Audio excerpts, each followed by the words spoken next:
the black people is very like the super minority, you know, like it's in comparison to out here. Like when I came out here, I'm like, wow, you know. Anyway, that's a different story too. But I mean, Right, you're just barely starting to taste diversity. he's like, yeah, he was like, and they got him on a non-compete because he was the best. He was the best. They only bought him out, but they slapped the non-compete on for 5 years. So, I mean, he had to drive from Indiana to like Mississippi to climb in the So this was a fuselages. setup, pretty much. Exactly, exactly. But it's a different story. Different story. It's dad's story. Hey, look, it's your fault for being interested. Right? I know, my bad. But, I mean, he would have to drive to freaking Indiana to Mississippi. Indiana, Mississippi, to climb in a fuselage in a plane, to do a contract job, to get a check, to go back home. I mean, it was crazy shit. So I'm like, how am I going to be able to call dad like with my problems? Because his problem, I mean, you know, his problems is tough, you And know. all the while, he's telling you, I can fly you back at any given moment. Yes, which is crazy. 2019. That's what dads are. That's what good dads are. You know, it's like Yeah, you're exactly, burning his exactly. mind.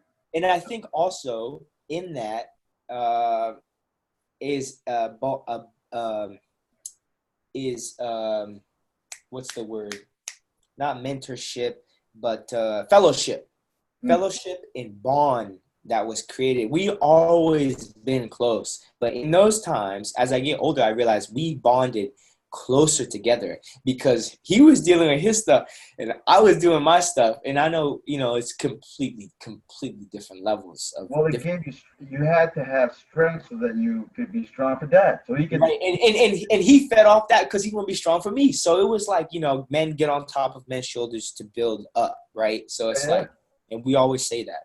But anyway, that was another thing that was going on at the time that was difficult for me is it was something in the back of my mind like, oh man, they going, you know, All and I, right. So let's pause. Let's stop here for today, right? mhm. And let's keep it going tomorrow, right?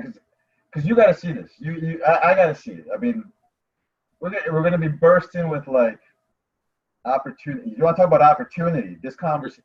These are the kinds of conversations I used to have at coffee shops back at UC Berkeley with my best, deepest friends. You know, or sometimes at the fucking Bears there. You know, we had like 7 pitchers, and you've been talking for hours and hours. You just go deeper and deeper and deeper, and you know because you're drunk. You know your inhibitions are down, and you're just talking, right? And then you get to sometimes you get to points where you literally solve the problems of the world. You just can't remember, or you know it escapes you because you didn't write it down. But I remember there were some times that you know when you're kicking in with like 3 or 4 good friends, right? And you just start talking before you know it, it's like 5 in the morning. The sun's back up. You're like, Yep.